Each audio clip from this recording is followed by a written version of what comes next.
Good morning, good evening, and good afternoon, lovely people, depending on where you are watching us from in this beautiful world of ours. And this interview today is rather special to my heart because Deb and I got connected. Actually, it all started. Let me rephrase because it all started with Adrian, your husband, first.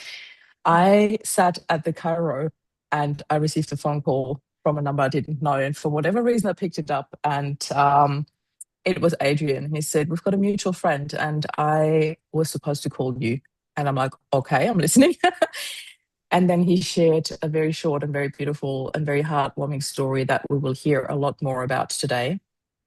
And long and behold, only a couple of weeks later, I first met Adrian, and then I met you, and then I came out to your beautiful, beautiful land, which we will also hear a little bit more about. So without further ado, I'm going to give Anthony a shout out, beautiful friend of ours who connected us. And I would love for you, Deb, to introduce yourself to our audience. Welcome.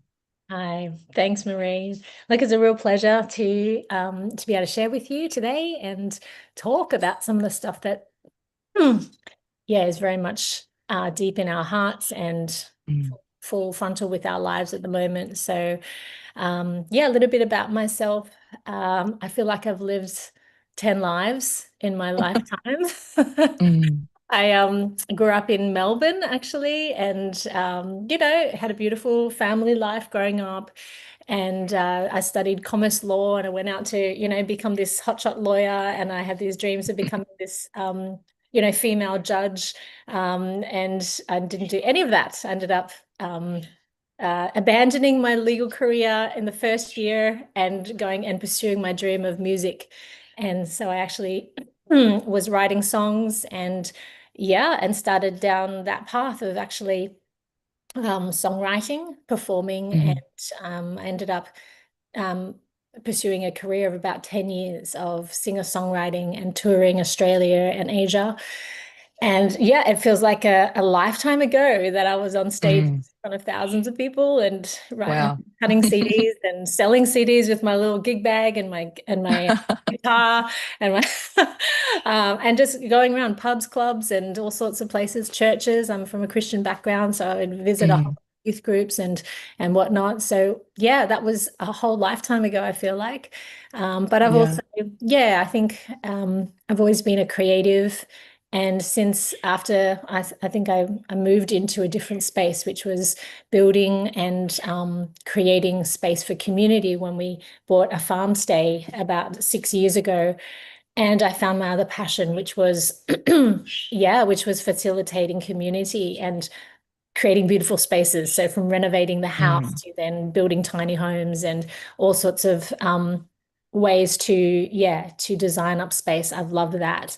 And I think that's what's led me to Piper's Ridge as well, which is a place that we purchased just a year ago. And that has been this beautiful extension and evolution of, I think, all the things that I've become passionate about and have all started making mm. sense in the wake of, yeah, what changed our lives forever. Yeah, yeah. So that's a bit about me. I Thank you so much for sharing because some of the things I didn't even know. I did not know about your lawyer background. I love that. It's Yeah. incredible. I always love when I speak with people whose life has turned around like completely 180 because like going from corporate to music, like, it's a complete opposite ends of the brain Mhm. usually. So I absolutely love that you followed your passion.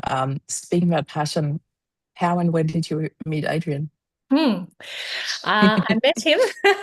I met him through my musical journey, actually, and it was Wow. when I was at the very beginning. I had done a concert in Melbourne to launch my first album, and then Hmm. the next question, because I was pretty much an indie singer-songwriter doing it on my own, no manager, no Hmm. sales rep or anything. I was doing it myself, and so my family of origin actually is from Sydney, and so all my cousins, extended families up there, and between them all represented about 50 churches. And they all said, "Come up to Sydney and we'll put on a concert." And there was Hmm. one friend of mine who actually, yeah, said he'd rustle up a whole lot of people. He was very much a connector. And Adrian was part of that crew. And yeah, we'd met actually 2 years prior at some Christmas party when we traveled up there every summer. I don't remember any of it. He remembers this conversation very well. And we laugh I about love that. I'm that. like, sorry, I don't recall that at all. But anyway, and he had his eye, I think, on me from the beginning, from that moment. And when he heard that I was coming up, he was like first one to volunteer. And Oh, that's how we met. But yes, yeah. I love that. I love that. And I mean, look how far you've come. Mm. It's incredible when you look back now. Um, where would you like to take the story? Because I'd love to hear, like, you and Adrian have family. Yes, yep. Mm. Yeah, so it was one of those things. I think when I met Adrian, I didn't, I actually was not interested. But and he spent a few months on hot pursuit, really trying to just, help me let my guard down. But once I did, Mm. it was one of those light bulb moments. And I just feel like, yeah, it was pretty much less than a year from when we started dating to when we got married. It was Well, like I just knew. And yeah, since then, I think, yeah, I mean, God knew that our personalities were really complementary. And um, mm, so, yeah, I mean, we have three children. We have our two sons, Zachary and Luke, 16, 14, and then Tegan, who would be mm. 13, just turned 13 last Yeah, Thursday. yeah, Um, yeah, and obviously we now have two Earth side and one heaven side, and that's kind of the yeah. story why we're here. So our Mm. baby girl Tegan, she was never really like a baby. She was very much I feel like she held her own and was the oldest one of the three in her Wow. just her In her maturity soul, in her spirit, in her and her maturity. spirit Yeah. and her tenacity, Mm. everything. So yeah, she crossed over just nearly 2.5 years ago now. So when she was Yeah. 10. Um, yeah. It all took place on a holiday in New Zealand. And I don't, I'm just going to leave this up to you, how little you want to share about this story. I know the story pretty well, but for me, the most important part was, there's always everybody who's experienced a really, really deep loss in their lives talks about the life before and after. And we just heard about your life before, and then you guys went on a holiday, and then there was the life after. How did you manage to navigate through that as a mom and as a family? I I have heard that a lot of people talk about that sibling loss. I'm just going to mention this here very quickly because we've talked about it a little bit lately on the podcast. We had two or three different people talk about this, and sibling loss is often said to be the most forgotten one out of it all. But you and I had a quick chat before we went live and said, out of respect for your boys, we are going to leave their story to be told by them one day if they choose to, because I do the same for my boys. People often ask me about how they're going and how they're dealing with it. And I always say, I'll let them tell the story when they are ready to. So I want to focus on you as a mom, as a couple, as a family. The stage is yours to share how much you want to share about that, Deb. Sure. Yeah, we'll look a little bit of, I guess, the what happened to Tegan. Her story Sure. is very much, I feel like she wants it to be told. And Mm, part of it in the journey since has been this discovering of everyone's crossing over. Sometimes, I mean, in the moment and immediately after is extremely, painful and traumatic from an earthly, our mortal yeah. mortality side of things. But I think the more we the more we talk about it, or the more we kind of revisit it with a different lens, or the lens of them and the connection that we may feel afterwards, I feel it, yeah, it gets easier and it gets more in perspective. So a Mm, little bit, so we were on this holiday in New Zealand with Adrian's side of the family. And the irony is that, yeah, we are kind of really trying to get his parents out again.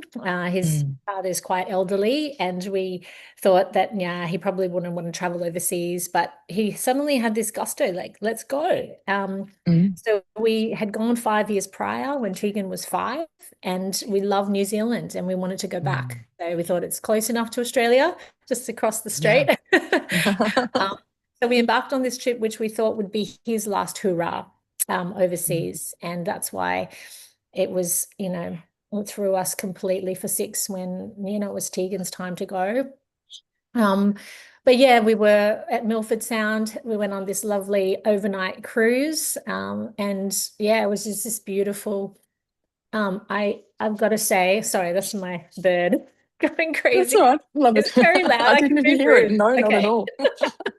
Um, Now I heard it. okay, sorry. No, don't be. I love it. But yeah, we had this most beautiful, like, bookended time. And at Milford Sound, it's almost like Tegan. I've got these videos of her, and Luke was even capturing videos for her because she was Mm. just so full of energy and life and just grabbing it like she was. It was cold. It was New Zealand, Mm. Milford Sound. Yeah. Everyone was inside the cabin, where the bridge or whatever. And she was Mm. outside running around, dancing around like this, like she just couldn't get enough of it. And um, Mm. you look back on these moments, I think, and you go, sometimes there's this deep down, her spirit just knew her time was, Mm. Yeah. yeah, her time was running out. And so she just had this huge display of just energy and love for life. Um, and so it was on that journey back from Milford Sound. So we finished the beautiful overnight trip, and we wanted to stay longer, exploring the Fiordland, which is absolutely beautiful. Mm. And we'd left it open, so I'd changed the accommodation to close to Fiordland, which is just 2 hours out at a place called Te Anau, so that we Mhm. could take our time after disembarking. And we asked some locals where some good walking trails that Adrian's dad could handle that were actually quite, not too intrepid. Yeah. And they actually suggested this Hollyford track because it's largely all mapped out, and it intersects with the beautiful Marion Falls. And so we took Mm. that trip, and it was just one of these bizarre, very, very unusual things where Tegan, all my kids are very athletic and, and have always been very coordinated. And um, yeah, there was one point in the track where there was no guardrails, and the Mm. rocks led out to the water. And there are plenty of these spots, along the side of the road where we'd stopped earlier just to take photos and to go and walk out onto the pebbles. And the kids were filling up their water bottles with the Mm. beautiful, rushing Yeah. waters. And so that's what they did at the time as well. I wasn't actually with them at that point. Adrian and his sister had gone ahead to look at that spot. I'd gone back to meet up with his parents, who were taking a little bit longer. So I wasn't actually there when Tegan toppled into the water. And the next thing that I knew was I was with Adrian's parents, and Zach comes flying down and just yelling out, "She's gone in." And, I think at that point, oh, yeah, everything turned to, craziness. And was then the desperate search for her. And we thankfully, yeah, again, these breadcrumb And moments. the waters weren't really calm at that stage, right? It was like a raging river. Yeah, it was, I mean, incidentally, it was a nice day, but the Mm. waters are so yeah, that's why it's kind of inviting, because it's not raging, Yeah. but it's Okay. turbulent underneath. And Mm. we've been back last January, actually, with her closest friends and our family. And Yeah. we went back to the site, and it was torrential rain the night before. And I've been there when it is a force of nature, and it wasn't like Mm. that on the day. Mm. So it was Okay. actually very, very picturesque and beautiful. But again, it is raging waters underneath. And so when Tegan, yeah, she went in, and there were, I don't know how. I feel like there were angels on the day, but four young men who were backpackers, and they had found her in the desperate search. We all came from different directions, and I eventually found her already taken up onto a log. Her body was there, and they were giving her CPR. Um, but she'd already gone, and yeah, so that was her exit out of this mortal body. And yeah, began this, the I don't know the word, excruciating, sudden, forced journey out of that. And Yeah. yeah. Mm. Oh, I would love to ask you, Deb, because I know about your spiritual background. Your support was tremendous. You had a massive community hold space for you. I was very privileged. I watched a lot of video footage about Tegan, about her singing, about her dancing, and also about her celebration of life. I remember sitting outside on the balcony on my daybed after I met you guys, and I watched the celebration of life and the pastor. It was just all so beautiful how everyone came together, and you and Adrian on the stage, you were both speaking, and a lot of other people speaking and singing and holding space. And I think this holding space part is such a vital part in everyone's grief journey. And not everyone who has not experienced grief yet does know how to do that. So that really stood out for me in your community. But I'd like to ask you, from your very personal perspective, what was the thing that helped you the most, feeling held and feeling connected with Tegan after she passed over? Gosh, look, the celebration of life and this immediate rushing into to support and hold us was definitely um, a huge part of what I call the healing balm of Mm, being bound. Like when you have a wound and a gaping yeah. wound, the only thing that really you can do is just bind it. And Mhm. that's and it was the binding of the gushing wound at the time. Yeah. And like I was in this incredible miraculous sort of I don't know, ever since the third day after Tegan had passed and we were still in New Zealand. Um, Yeah, my journey has been such a like I've documented it all because at the time it was like it was surreal. There was this Yeah. thing of healing that was happening very tangibly. It's like I was having this out of body experience of seeing my heart completely shattered, but then knitting together real time on this journey to see her body 3 hours away from where we were staying, where the funeral parlor was. I could see what Mhm. was happening. I could see almost like what God was doing, such that, yeah, 3 days later, when I entered into that funeral parlor, to see my daughter's body, and I was completely, I don't know, just no sorrow, not a single tear. I Wow. just felt this, um, the first experience of feeling her presence outside of her Mm, body. And it was so real and so tangible. Even now, it makes my hair stand on end because mm, I feel in the midst of the deep, obviously trauma and sorrow and everything. It's like all my senses pricked up, and suddenly I felt my daughter just there, as if she were like, living and breathing in flesh. She was there next to me while we're looking at her body.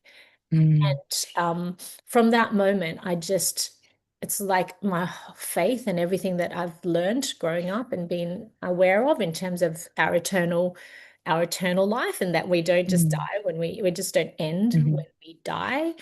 Um, that just came full frontal, and I was being I was getting downloads from her. I was getting like, mom, I'm here, like so much. And I was just like, what the, Wow. And so from that moment, I think I've just had this journey of this very personal, but it was kind of like I feel like she's saying, you need to tell people, you need to sort of, Yeah. yeah. So it's been this walking. The way she's put it in my head is keep walking, keep talking, keep being, and keep believing. It's Mm, this constant mantra of walking the tangible and intangibles of life, and mhm. understanding that there's so much more to what we live than what we see Yeah. and feel and touch. So I digressed there because I think my my lived experience of that has continued to be so real Mm. that, of course I dip in and out of the earthly reality and the sadness of, the milestones Of like her course, of birthday. course. We all know Yeah. birthdays and things like that. Mm. Um, there are these moments where we remember and we get sad and we think about what we've missed. And then I Yeah. kind of like pop out of that, like in the same breath almost. I'm like, oh, what are you doing in heaven? And what are you, and Yeah. feeling the reality of her continuing to flourish and not miss a thing. So Mm. that's kind of been my lived experience, like Mm. ongoing. But definitely the friendships and the village around us, like I've felt that continuing to be open and honest and raw about sort of the journey has allowed people to come into the space and our space and just know, one, that we don't have to keep I think the hardest thing in loss and grief is that it can be so isolating because we don't necessarily want to tell everybody what's going on. It's a very Yeah. personal thing.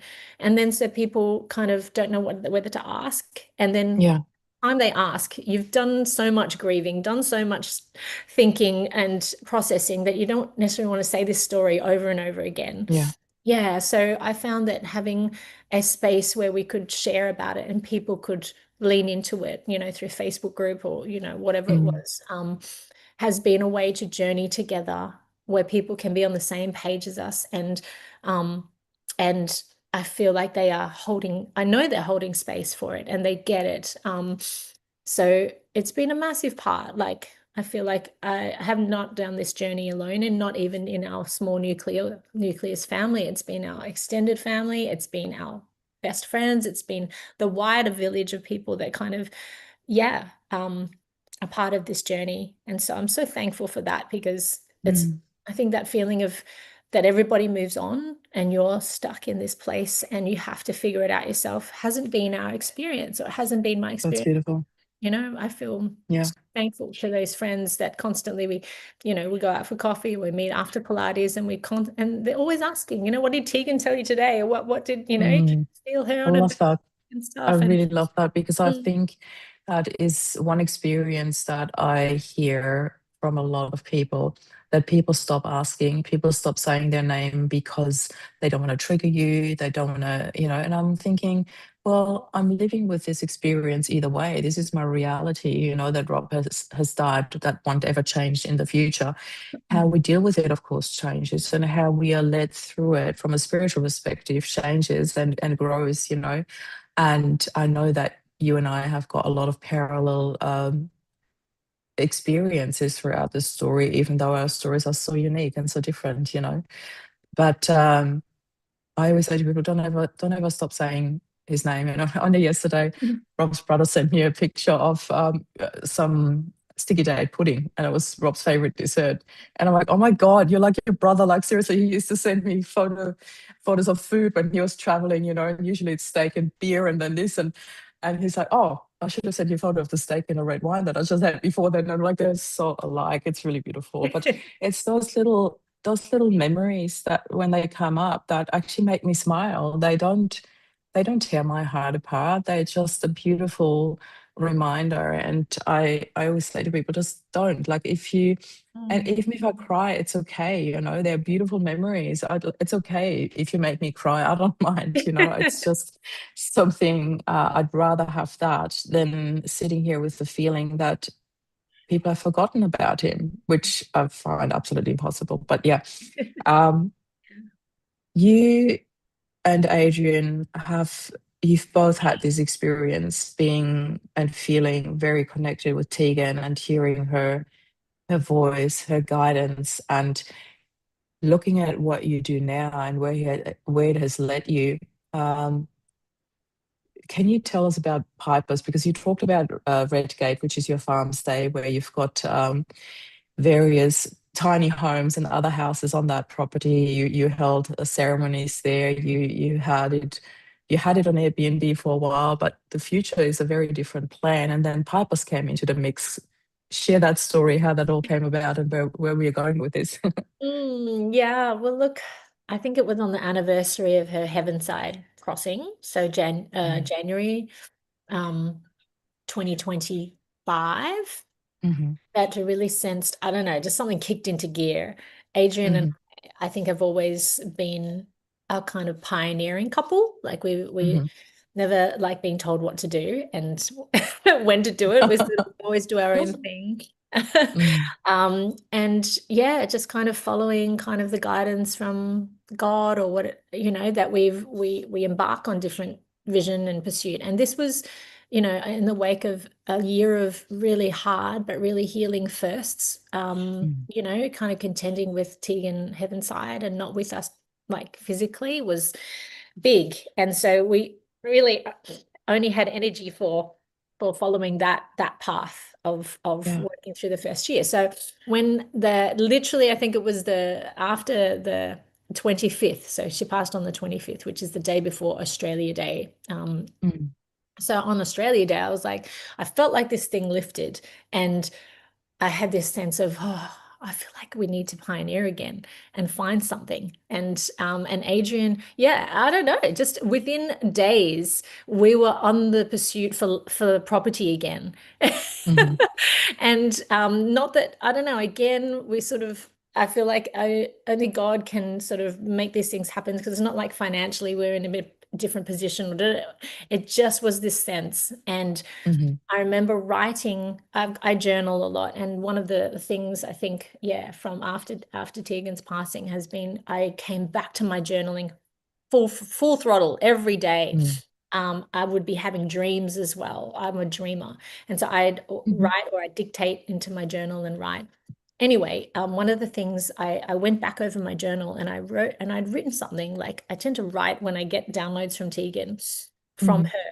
And I in April, which is around my birthday, I felt she'd said something about when I was looking out at Redgate's scenery on the deck that day in April, Mm-hmm. and there was this thing that she said. She said, "You are going to expand out from here. What you see is the beginning, and it's I'm it." having goosebumps. Oh my God. Yeah, she said there's lakes and there's water, and it's a picture of heaven as well. Like she said, like Mm-hmm. it mirrors what's happening in heaven. I was like, "Whoa, that's cool." Anyway, I'd written that in April, forgotten about it.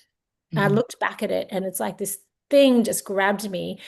And so I just felt, okay, we've got to start searching. And I love site finding. I love driving out and looking at properties. Saw about 10 around the region, and then we came across Piper's. It's in Piper's Flat anyway.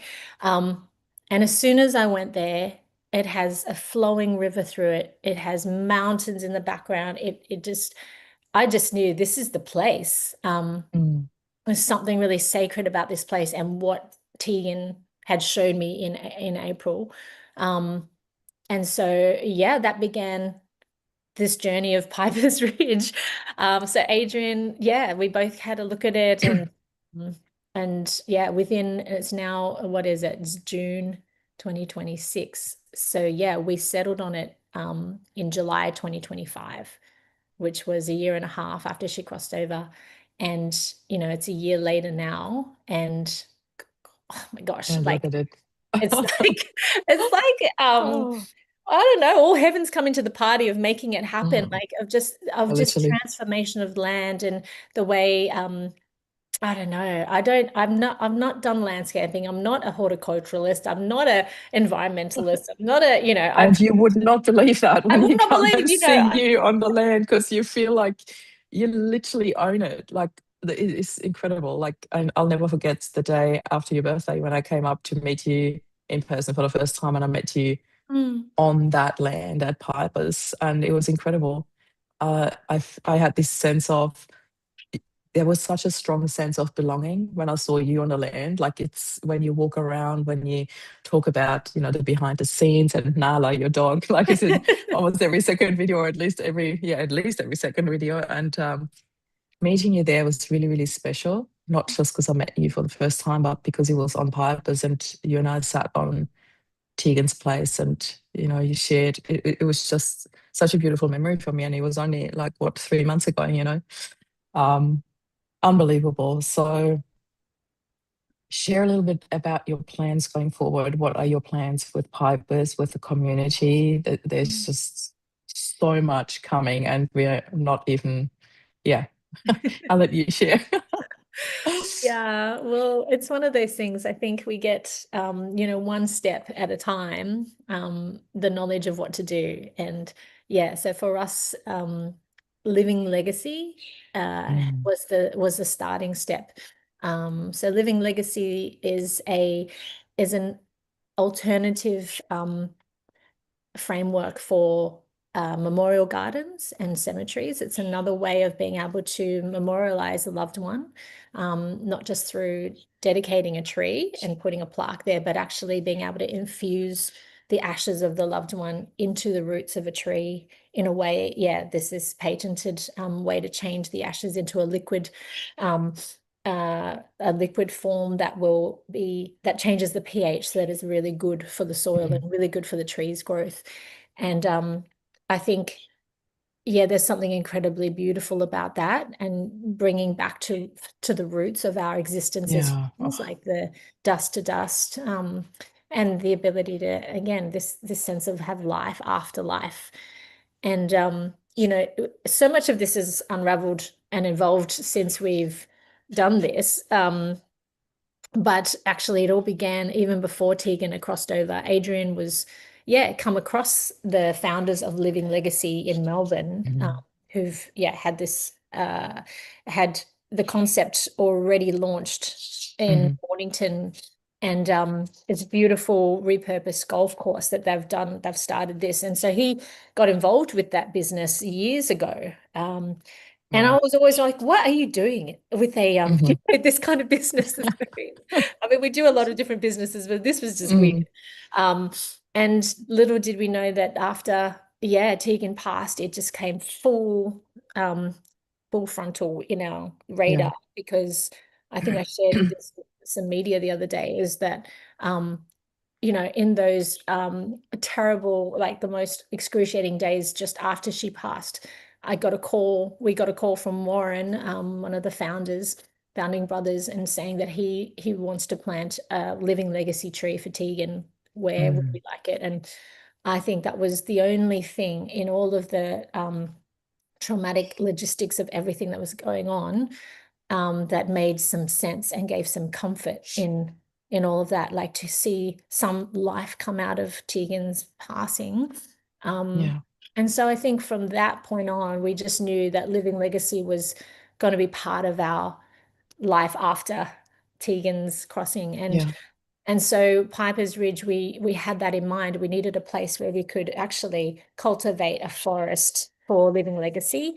Um, Mm, and that was the first thing. And then as we've gone on this journey, it's like, and the journey of living and journeying with grief, through grief, and mm, into healing and all these different things, we've now seen it as such a place where it not only creates space for this forest and for people to come and dedicate trees and do infusion with their ashes, but it's a place that is so different from the cemeteries and memorial gardens.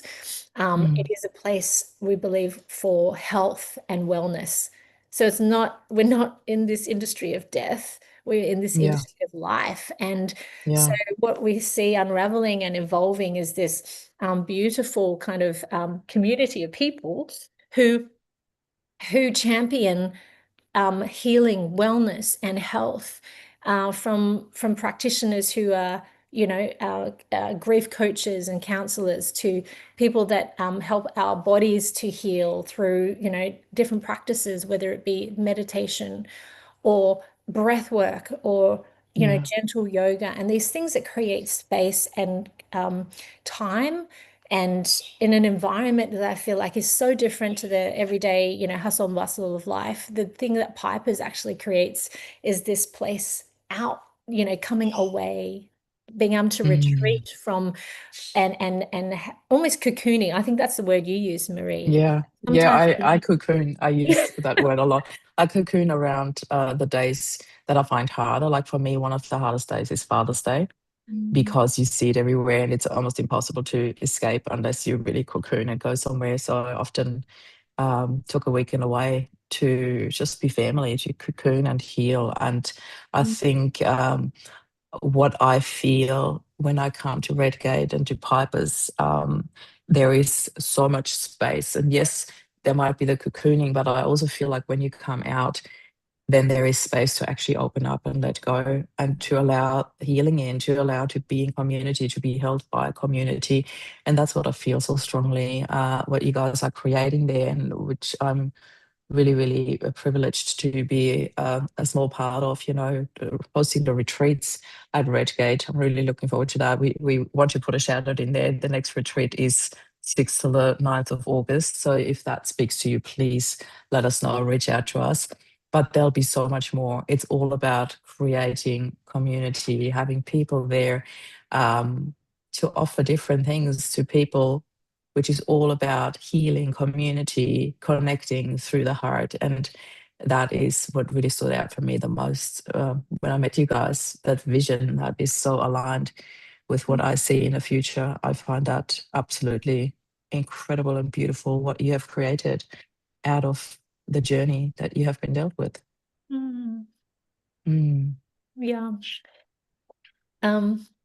Yeah, it really is a beautiful, I don't know, I think it just keeps unfolding, and I love all the people that are yeah, that are being able to come and be part of this. And mm, um yeah, it's just it's more than I could have thought. I mean, I love the local community here in the mm. Cisco area as well. We've been present in this community for the last 6 years, and just seeing everyone come together around this, like it really, it's really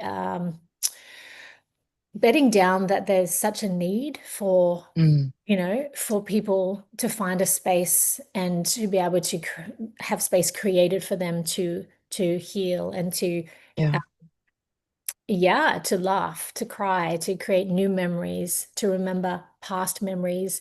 That's what I really feel um, we we've been able to do, and that Tegan has helped us to be able to do in this journey in the last 2.5 years. It's that we celebrate their life, I um, love that. but we don't just look back on the life that's done. We actually, they want us to celebrate life moving forward and to Mm, create beauty in our future, in all of our present and future mm, life, to create memories with them in mind. And, yeah. I feel like so much of the healing journey has been learning to live with them in a different way, still present in our midst, and still, yeah, not trying to desperately remember and feel like we're forgetting Mm, them. No, because they're actually still there, but we just need to be aware.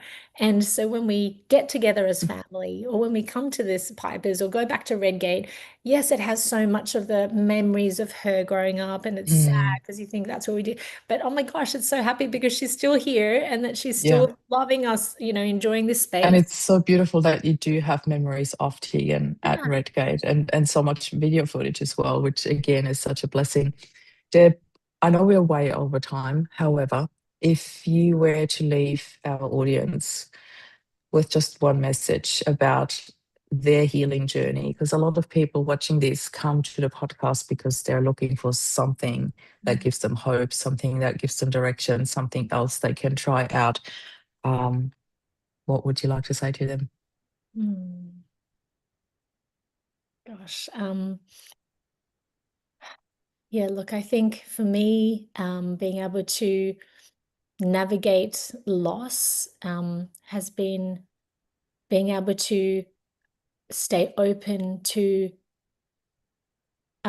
faith and believing and understanding that there is more to it than our physical, our physical life, and that life Mm, does not just end. I think that's the most painful thing. If all that you see and believe is what begins and ends, it's mm, very painful. But if you can believe that their life has continued and it's just different, in a different way and beyond our earthly senses, and then our spirit sense starts to pick up and starts to come alive, the biggest thing for me, and for, yeah, if I was talking with people that are experiencing loss, is that you need to awaken your spirit through death, because that's what comes, that what can really come alive, and that can navigate the experience of loss.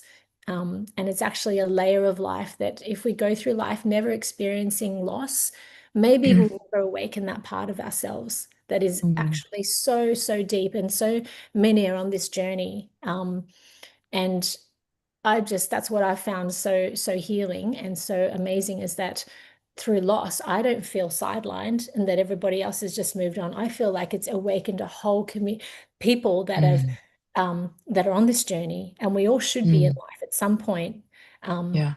understanding those layers of life that can only come through grief and loss. So, we're not alone. You're not alone on this journey.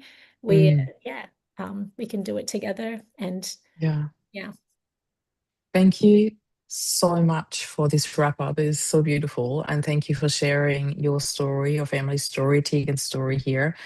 I am so looking forward to the retreat and the community and everything that we are creating here. And for anybody listening in, whose heart been really touched by this story and by Piper's, then please do reach out, connect with us. We'll be sharing links in the show notes below where you can reach out, where you can come and arrange to see the place. It's just such a beautiful, beautiful place.